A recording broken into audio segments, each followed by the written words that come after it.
আষাঢ়ের মাইবে রাতে সবাইকে জানাই আমার আন্তরিক ভালোবাসা, প্রীতি ও সম্মান। প্রথমে আজ এই লাইভ অনুষ্ঠানে, কবিতা পাঠের এই অনুষ্ঠানে বিশেষভাবে ধন্যবাদ দিতে চাই আমার এই কবিতা পাঠ শুরু করবার আগে। সেটি হলেন প্রতিভা প্রকাশের কর্ণধার, আমার ভীষণ প্রিয়, ভীষণ রকম প্রিয় কবি হিসেবেই তাকে আমি বেশিভাবে করি, এবং প্রকাশক যিনি আমার 4টি বইয়ের প্রকাশক, কবি মঈন মুরসালিমকে। আজকের এই অনুষ্ঠানে বাংলাদেশ সাহিত্য একাডেমি ও প্রতিভা প্রকাশ মিলে যে আয়োজনটা করেছে এবং আমাকে আমন্ত্রণ জানানো হয়েছে কবিতা পাঠের জন্য, আমি সত্যি কৃতজ্ঞ। আমার সাথে যারা লাইভে আছেন, শুনুন, আমার কয়েকটি কবিতা পাঠ করবার চেষ্টা করছি। আমার শুভাকাঙ্ক্ষী, সবসময় আপনারা আমার পাশেই ছিলেন। আমি প্রথমত 2017 সালে প্রকাশিত আমার প্রিয় প্রকাশনী প্রতিভা প্রকাশের একটি বই বের করেছিলেন 2017 সালে আমাদের মঈন মুরসালিম কবি, চাঁদের চোখে রোদ চশমা। আমি চাঁদের চোখে রোদ চশমা বইয়ে একটি কবিতা দিয়ে আজকে কবিতা পাঠ শুরু করতে চাই। যারা আমার কবিতা পড়েন এবং জানেন, সবাই জানেন যে আমি একটু কবিতার ক্ষেত্রে একটু রকিং ব্যাপারটা রাখি, একটু বিধ্বংসী শব্দ, একটু ব্যতিক্রম শব্দের ব্যবহারগুলো বেশি করার চেষ্টা করি। তাতে অনেকের ভালো লাগে, অনেকের লাগে না, অনেক উৎসাহ দেয়। যাই হোক, আমি কবিতা পাঠে চলে যাই, বেশি কথা না বলি। নুন ভাতের সংসারে তুমি থাকো পরিমিত, পুরনো সেই সব শাড়ি খসা দিন ভুলে যাও। তোমার নিকানো উঠোনে নেমে এলে আমার বর্ষাকাল, রূপালী নুপুর পায়ে হেঁটে গেলে কেউ ছপ ছপ জ্যোৎস্নার জলে। হিংসার অনলে পুড়িও না তোমার মোম শরীর। এসো সমানুপাতিক অবস্থানে পরিষ্কার করে উদয়োন্মুখ ছত্রাক। নুন ভাতের সংসারে তুমি থাকো পরিমিত, এর বেশি চায় না আর। জিহ্বা সাক্ষী, গাল পুড়েছে অনেকবার। আসলে শুরুর আগেই আমি উপসংহার বলে একটি কবিতা পড়তে চাই। সেটিও আমার গ্রন্থ 9 নম্বর আমার গ্রন্থ চাঁদের চোখের রোদ চশমা থেকে পড়ছি। উপসংহার। প্রতিটি রচনার চাই উপসংহার, সম্পর্কে চাই নির্দিষ্ট পরিণতি। এ বিষয়ে আমার সারা জীবনের দুর্বলতা। শুক্লা, চৈতি, সুলেখা, জুলেখা কিংবা রাবেয়া, সবার ক্ষেত্রে সূচনাটা ঠিক হলেও উপসংহার টানতে পারিনি। তাই তো জীবন খাতায় শূন্যের এত ভিড়। গদবাঁধা জীবনের বাইরে বেরিয়ে এবার কবিতা লিখব ভাবছি, যেখানে নীল কষ্টের বিনিয়োগে আসে সবুজ স্বপ্ন। এতটা সহজ হবে না জানি, তবু আমার রাত জাগা প্রতিটি পংক্তি সঠিক পরিণতি পেলে ঘুম পাবে টেবিলে। এই লোডশেডিংয়ের শহরে অলিগলি পেরিয়ে পূবালি বাতাস দেবে কপাট খুলে। মৌচাক ভাঙা দিগ্ভ্রান্ত মাছির মতো নিশি বালিকারা যখন ফুটওভার ব্রিজের দখল নিতে চায়, তখনও সুগন্ধি সাবান ধরিয়ে শুষে নিতে পারি 2-1টা পংক্তি। কবিতা আমার কম্য না ভেবে মুখ বাঁকালে পাশের বাড়ির মেয়ে পাকা চুলে হাত বোলাতে বোলাতে দিতে পারবো না প্রতিশ্রুতি। তোমার ঘরের ছিলিংয়ে ধরিয়ে দেব মস্ত আকাশ। তবে শেখাতে পারি মাখো মাখো জ্যোৎস্নায় কুয়াশা ঘেটে স্বপ্ন বুনতে। এমন অসংখ্য সূচনা এনে দিতে পারি সে উপসংহার না চাইলে। আমি আরেকটি কবিতা পড়তে চাই চাঁদের চোখে রোদ চশমা থেকে, বেঁচে থাকার হাজারটা কারণ। প্রিয় কবি জয় গোস্বামী, সেই ঘুমপাড়ানি মাসি পিসিরা কেমন আছে? তোমাকে না পেলে মরে যাব, এমন আহ্লাদীপনা আমার ধাতে নেই। বেঁচে থাকার আছে হাজারটা কারণ। নারকেল পাতা ফালি ফালি না কাটলে পাশের ছাদের দৃষ্টিশক্তি বাড়ত নিশ্চিত। দেয়াল ফুঁড়ে চন্দ্রমল্লিকা মাথা দোলায়, নিপা ভাবির ছাদে হয় হাইব্রিড গোলাপের চাষ। এখনো নানা অসঙ্গতি, অপমান, প্রবঞ্চনা, অভিমান শ্রাপের মতো নিমেষেই গিলে খায়। ঘুমপাড়ানি মাসি পিসিরা স্বপ্নের ঘিতো ঢেলে জীবন পিদিমে টিমটিমে আলো ছড়ায় নিশীতের ফুটপাতে। ওভারটাইম চলছে, কালো পুড়ে মূল্য বস্ত্রশালায় তাদের জ্ঞাতি প্রেমিক বান্ধব। আমি গুঁড়ো গুঁড়ো জ্যোৎস্না রাতের শিশিরে ঢেলে পিণ্ড চটকায়, খাই দায়, ঘুমিয়ে পড়ি।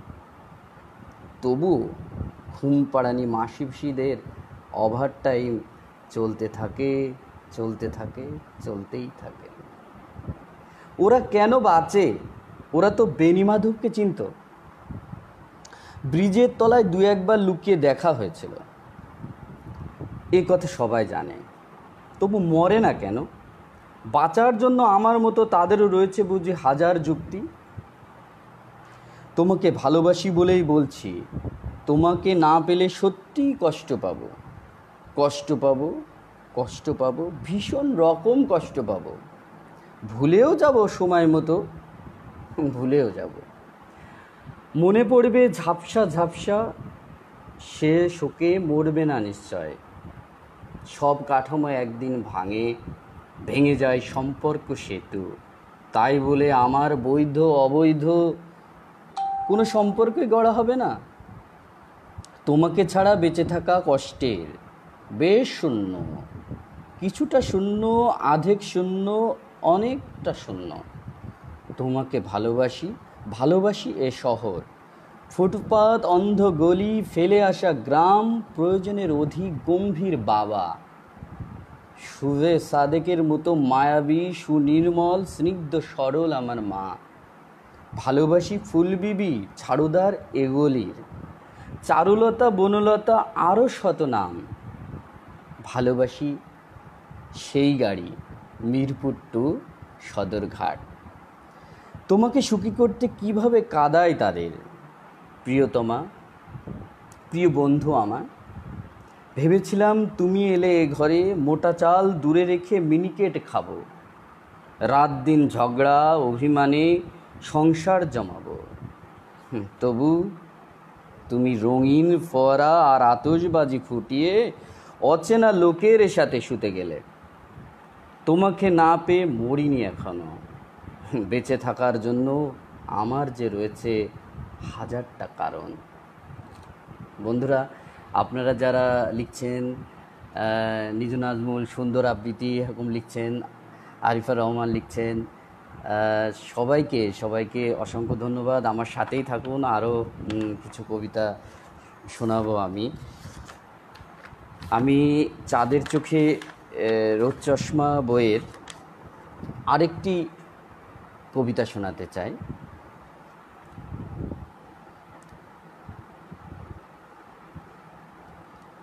পূর্বপুরুষের আত্মার উদ্দেশ্যে আমার নতুন কাসুন্দি। আমার বন্ধু মেহেদি হাসান দেখি প্রশ্ন করছে, চৈতি কারা দাদা? ওরকম নানা আমার চরিত্র রয়েছে আমার এই কবিতার ভিতরে, শুধু চৈতি কেন, শুক্লা, জুলেখা, সুলেখা, আরও আমার কবিতা যারা পাঠ করেন তারা বুঝবেন যে আসলে অনেকগুলো চরিত্রই আছে, কোনো না কোনোভাবে তারা আমার জীবনের সাথে সম্পর্কিত। আমি পড়ছি পূর্বপুরুষের আত্মার উদ্দেশ্যে আমার নতুন কাসন্দি। পদ্য হয়ে ওঠে গদ্যময়, প্রতিটি চরণ সময়ে স্ববিরোধী, সুরমঞ্জুরি লয় হারায় ঘুন পোকার অনাচারে। আমলার ফাইল বগলে ধরে অমরত্বের চিন্তা আমাকে মানায় না, আনমনে হাঁটতে গিয়ে ট্রামের ধাক্কা না আমাকে মানায় না। কবিতা আসলে কি আমাদের তা বুঝতে হবে বলে যে লেখেনি একটাও কবিতা, তার ছেলের 5 বছর পূর্ণ হলো আর, অথচ 5 বছর ধরে পাণ্ডুলিপির ব্যবচ্ছেদও পেল না শুদ্ধতা। বুঝেছি সব শব্দ বীর্য কবিতার বৃক্ষ হয়ে ওঠে না, ফল তো দূরের কথা। কবিতা থেকে ঝাঁটিয়ে বিদায় দিলাম শেয়ার বাজার, বাজেট ক্ষুধা কিংবা চালের লাইন বিষয়ক শব্দাবলী। প্রেমের সস্তা কবিতা উৎপাদনে মন দিব ভাবছি। হিন্দি সিরিয়াল দেখে ক্লান্ত বউকে জাগিয়ে দেব উৎপাদনের মহড়া। পূর্বপুরুষের ভিটায় বাতি জ্বলবে ভেবে বউ আমার বছর বিয়ানো গাভী হয়ে উঠবে। বাপের নাম ধরে আর দেবে না গালি। চিন্তামুক্ত হয়ে পূর্বপুরুষের আত্মা যাবে শীত ঘুমে। যারা আমার সাথে আছেন সবাইকে আবারও ধন্যবাদ জানাচ্ছি। অনির্বাণ মুখার্জি লিখেছে, মামা খুব সুন্দর হচ্ছে, সবাই প্রশংসা করছে, ভালো লাগছে ভীষণ। লাইভের মজাটাই এরকম, যেমন অনেকেই বলে যে আসলে এই টেলিভিশনের নাটক ভালো না মঞ্চের নাটক ভালো, তো বলে মঞ্চের নাটকই ভালো, কারণ এইভাবে দর্শকের সাথে সরাসরি যুক্ত থাকা যায়। আর করোনাকালে এই কঠিন সময়ে আমরা যারা ঘরবন্দি, সবাই ঘরবন্দি আমরা, এবং আমাদের ঘরেই থাকতে হবে সুস্থ থাকতে গেলে। তো যা হোক, আমি এখন পড়ছি আমার 2020 সালে প্রকাশিত কমন সাইজের জীবন বই থেকে আমি একটি কবিতা পড়তে যাচ্ছি। সেটি হচ্ছে কমন সাইজের জীবন। জীবন তুমি ছোট থাকো, জীবন তুমি ছোট থাকো, সোজা সাপটা, সহজ না হও, একটু সরল তুমি হতেই পারো। হও পাতলা ছিপছিপে গড়নের, তোমার সাথে খেলতে চায় না কাঁচা মিটে কৈশোরের লুকোচুরি। থাকো পরিধেয় জামার মতো, আভরণগুলো সময়ে নেব ধুয়ে মুছে। হও তুমি কমন সাইজে, যত্রতত্র মানিয়ে নেবার মতো সরল। ভারী হয়ে উঠো না জীবন, তোমাকে কাঁধে তোলার ভয়ে যেন পালাতে না হয় কখনো। আমিরুল ইসলাম জাকির সাহেব লিখেছেন শুভেচ্ছা। জিতেন দেবনাথ লিখেছেন চমৎকার হাসি মেশানো প্রাণবন্ত আবৃত্তি, ধন্যবাদ। আমি এখন পড়তে চলেছি আমার সর্বশেষ প্রকাশিত তবুও বেঁচে থাকা গ্রন্থ থেকে কবিতাগুলো পড়তে চাচ্ছি। সবাই যেভাবে আমাকে ভালোবাসায় সিক্ত করছেন, এভাবে আমার সঙ্গে থাকবেন, আমাকে সাহস যোগাবেন। আমাদের প্রিয় কবি, ভীষণ ভালো লাগছে, তিনিও আমার সাথে যুক্ত হয়েছেন। আমাদের কবি মঈন মুরসালিন ভাই বেশ ভালো কবিতা প্রশংসা করছেন, তার মতো মানুষের কাছ থেকে এ ধরনের কথা শুনতে ভীষণ ভালো লাগে। আমি আর কথা না বাড়িয়ে পড়ছি তবুও বেঁচে থাকা থেকে সর্বশেষ প্রকাশিত গ্রন্থ জোকার। প্রাপ্তিগুলো শেষ ট্রেন ধরে ভুল পথ দেয় পাড়ি, স্বপ্ন ছাড়া এই অবেলায় কী বা দিতে পারি। বসন্ত রোদ ছায়া মসৃণ ধরে আছে কার্নিশ, বুক টান টান রাতের শহর, অসহায় কোলবালিশ। মিঠা প্রেম হাবুডুবু খাই নোনা বাস্তবতায়, ব্যর্থতার ঘৃণার গল্প, বেকার ছেঁড়া জুতোয়। প্যান্টের জিপার নিয়ে আমারও আছে মাথা ব্যথা, পাগলেরও থাকে কমন জীবনের প্রত্যাশা। আমি পড়ছি পিছলে পড়া মানুষগুলো।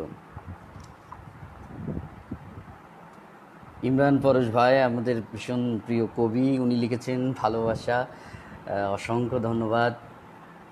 আরিফা রহমান লিখছেন চমৎকার আবৃত্তি। আরিফা রহমান লিখছেন জি সাথে আছে, ধন্যবাদ ধন্যবাদ। পিছলে পড়া মানুষগুলো পড়ছি, পিছলে পড়া মানুষগুলো। বেতনের সাথে সমানুপাতিক হারে বেড়েছে ঘুষের স্ট্যাটাস। আমাদের চাকরি নেই তাই ঘুষের প্রশ্ন। আছে কেবল গতর আর পৃথিবী গিলে খাওয়ার মতো মুখ নিয়ে কিছু পোষ্য মানব। কপাল সে তো কবেই ঘাড় ছুঁয়ে ফেলেছে। সকালে ভরপুর পান্তা গেলে সন্ধ্যা হতে না হতেই খিদে। অভাবে খিদে বাড়ে বোধহয়। চারিদিকে আতর লোবানের ঘ্রাণ, পেট বোঝে না মরলে খাবে কি। বোঝে না কোভিড-19। রাষ্ট্রপক্ষের মতো আশ্বাস দিচ্ছি, তবু শুনছে না কোনো কথা। বোঝে না 10 কেজি চাল এতগুলো হাত বদলে কেন 1 কেজি হয়। গল্প শোনায় ছাগল, মহিষ, ইলিশ, রুইয়ের, চিন্নি পোলাও, সবজি ভুঁইয়ের, খাওয়ার সুবলের চমচম। তবু শালার বিদ্রোহ কমে না পেটের।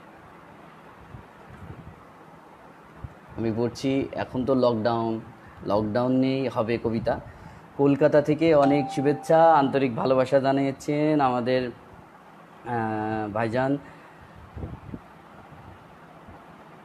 বেদিয়া ভাই, আমাদেরকে শুভেচ্ছা জানিয়েছেন। ওনার নামের স্পেলিংটা আমি ঠিক বলতে পারছি না, তার জন্য আমি দুঃখিত।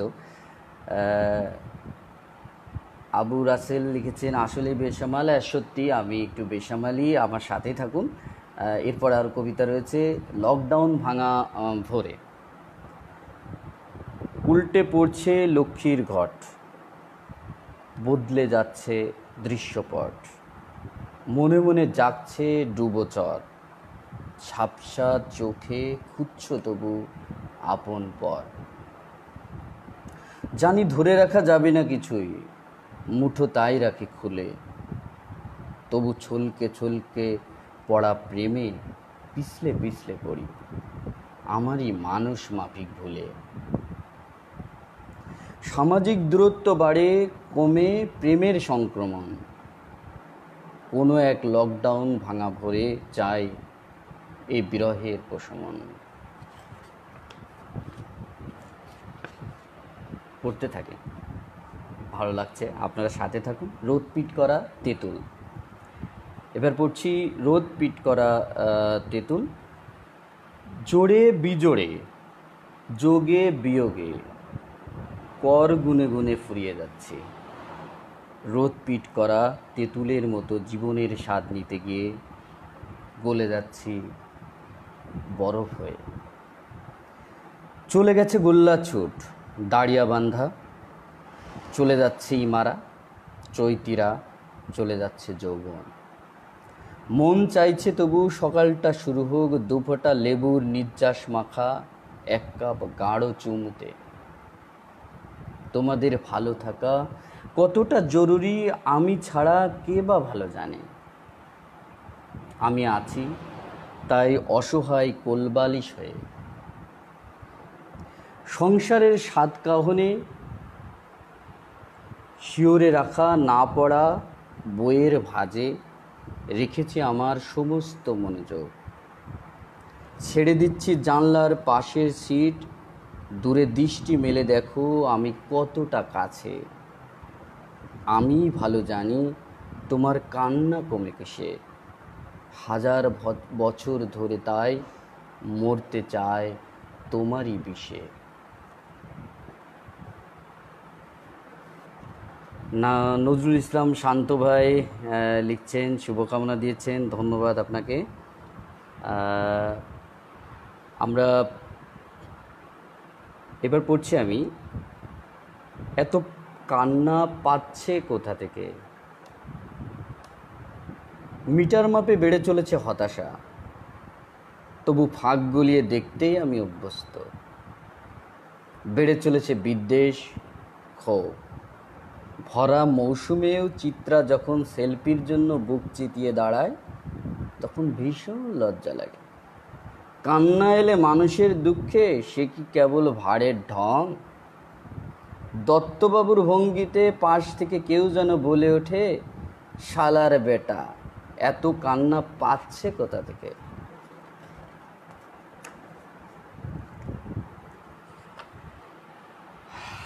আমি পড়ছি, আরও একদিন বাঁচা যায়।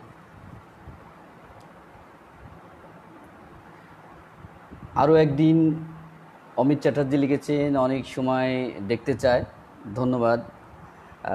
আমাদের নির্ধারিত সময়ের ভিতরে আমি চেষ্টা করছি যতটা কবিতা পড়ে আপনাদেরকে শোনানো যায়, কারণ কবিতা শোনানোর লোভ তো থাকেই।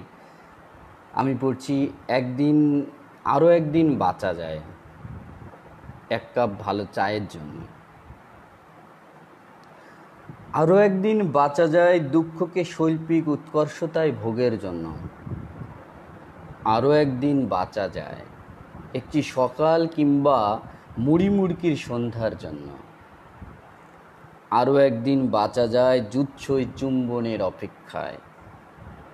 আরও একদিন বাঁচা যায় কৈশোরে ভালো লাগা প্রেমিকার কথা ভেবে। প্রিয় মুহূর্তগুলোর জন্য বাঁচতে দরকার কয়েক লক্ষ বছর।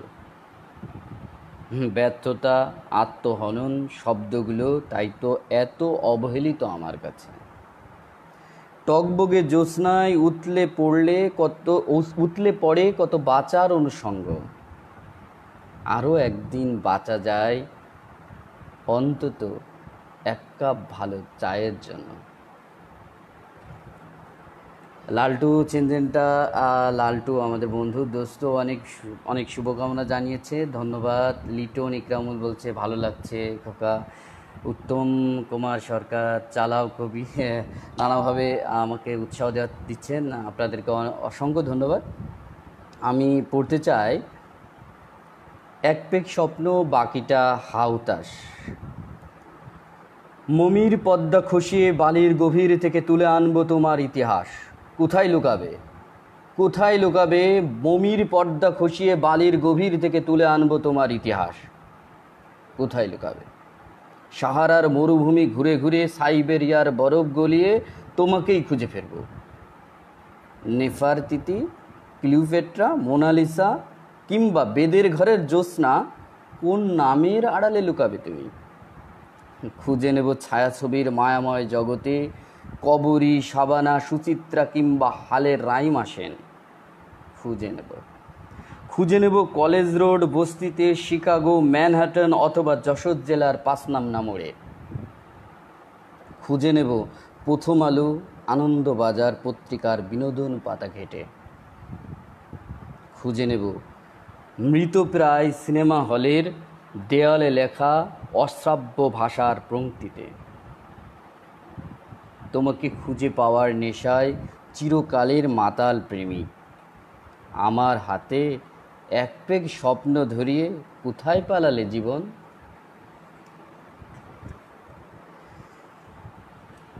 আমি পড়ছি, চুপ থাকছি, মাথা তুমি কার?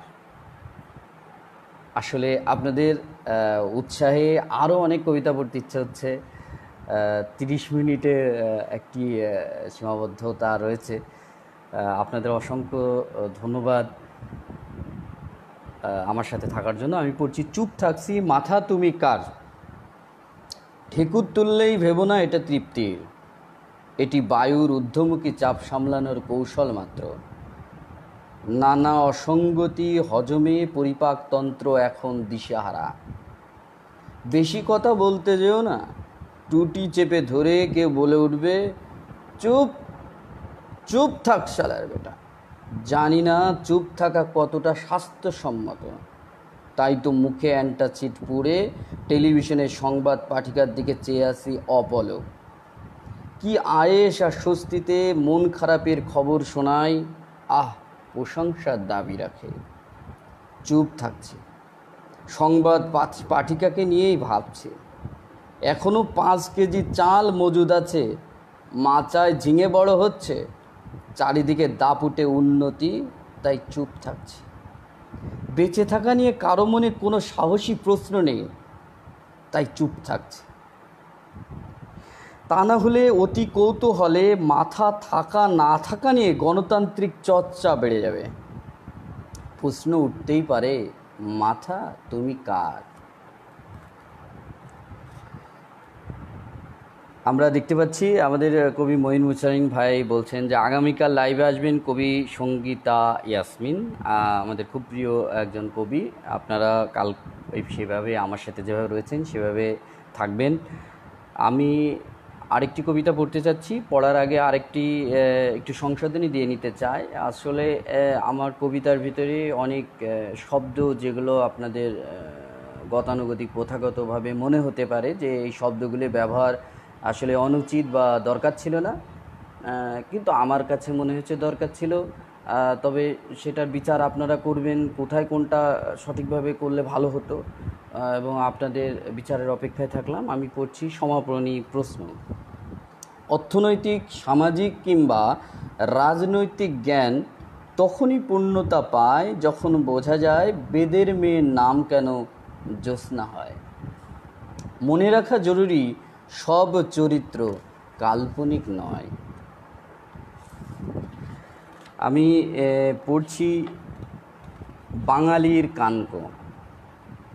দুধে ভাতে বেঁচে থাক, মাছে ভাতে বেঁচে থাক, বেঁচে থাক দানের ছিন্নিতে, বেঁচে থাক পোলাও বিরিয়ানিতে, বেঁচে থাক শান্তি ও যুদ্ধে। যার যেমন ইচ্ছা বাঁচুক, পকেটের বিছানায় খুচরোর হাহাকার, বাজেট, শেয়ার বাজার, দুর্যোগ, মহামারী ঠেলে বাঙালি মাথা তুলবেই। জল না পায় কানকোতে ভর দিয়ে হলেও লক্ষ্যে পৌঁছাবেই। বাঙালি বাঁচুক সরল সোজা উদ্ভট চিন্তায়। বেঁচে থাকে ডাল ভাতে, বেঁচে থাকে সিনেমা গানে, বেঁচে থাক বই ও কবিতায়, বেঁচে থাক প্রেম ভালোবাসায়। আমি সর্বশেষ কবিতাটি পড়তে যাচ্ছি, শেষ দৃশ্যের 5 মিনিট। আসলে আমার হাতে 5 মিনিট আছে কিনা আমি জানি না, তবে পড়তে চাচ্ছি শেষ দৃশ্যের 5 মিনিট। দাড়িকমা সমেত তুলে রেখেছি না বলা কথা। দাঁত যদিও শিকড়ের সাথে সম্পর্ক হারাচ্ছে, যদিও চোখে জমছে শ্যাওলা, তবুও চাই আমার বিদায়টা হোক নাটকীয়। অকপটে বলতে চাই তোমাকে, অবসর অভাবে যা বলতে পারেননি জীবনানন্দ। শেষ বিদায়ে বাংলা ছায়াছবির মতো বরাদ্দ হোক 5টি মিনিট। গুলি হজমের পরও বিস্তারিত বর্ণনা শেষেই তবে পদ্মায় লেখা উঠুক সমাপ্ত। ধন্যবাদ সবাইকে অসংখ্য ধন্যবাদ আমার সাথে ছিলেন। আপনারা মাস্ক ব্যবহার করুন, সুস্থ থাকুন, ঘরে থাকুন, আর করোনাকালীন সময়ে প্রচুর বই পড়ুন এবং বই উপহার দিন। পাশাপাশি বই পড়ুন, আলোচনা করুন। যারা এ বিষয়ে বেশি আগ্রহ তৈরি করুন পাঠকদের ভিতরে। আর ভীষণ রকম যারা আমার সাথে এতক্ষণ ছিলেন, আমি খুব আবেগ আপ্লুত হয়ে পড়েছি, ভীষণ রকম সাড়া পাচ্ছি। খালিদ মাহমুদ জানি লিখেছে দারুণ। বাঙালি বাচুক ভালোবাসায় মোস্তফা আনসারি লিখেছেন। সব কিছু মিলে আমি আপনাদের কাছে কৃতজ্ঞ। আর এই কষ্টকর এই লকডাউন, এই আবদ্ধতা, এই সীমাবদ্ধতা থাকবে না, ঘুচে যাক। সবাই সুস্থ থাকবেন, ভালো থাকবেন, আমার জন্য দোয়া এবং আশীর্বাদ করবেন। ধন্যবাদ।